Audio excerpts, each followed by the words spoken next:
अभी भी कट्टी चल रहा बा पापा? हाँ। बटी कर लो ना पापा।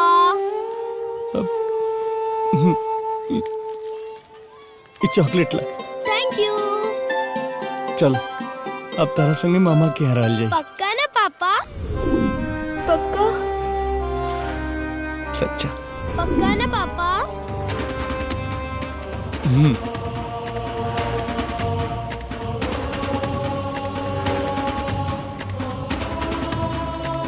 पक्का।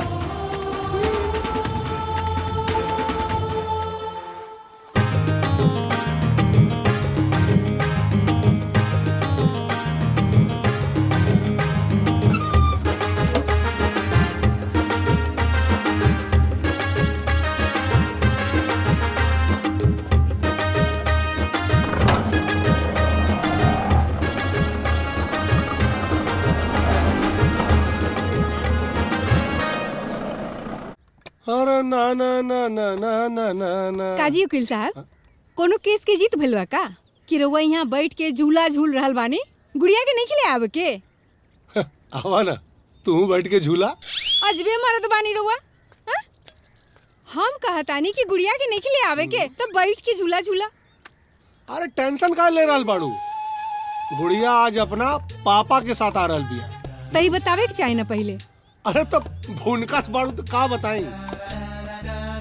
ए पुष्पा, कब वो प्यार से भी बतिया लेल करा।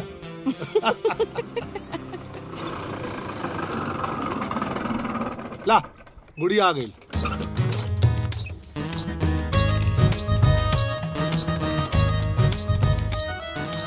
आ जा खुश है खुश। आखिर बेटिया के मोह यहाँ पर खींच के ले ही आए। अरे हाँ हम बताओ भुला कर रही। कारामित का फोन आयल रहे। अमित अब एजा हमने के साथ ही रही हैं। ऑब्जेक्शन। अमित यहाँ ना रह सकेलन। अरे काहे ना रह सकने भाई? अमित के मामा मामी का घर है। तू चाहता तू बुला ला अंजलि के। तो गुड़िया कहाँ रही? गुड़िया तो हमारे साथ रही ना मामा। Order order. आप लोग की बहस सुन के अदालत ने ये फैसला लिया है कि गुड़िया दिन में अपने पापा के साथ और रात में मामा मामी के साथ सोएगी। यस मिला। बस मिलॉर्ड। हाँ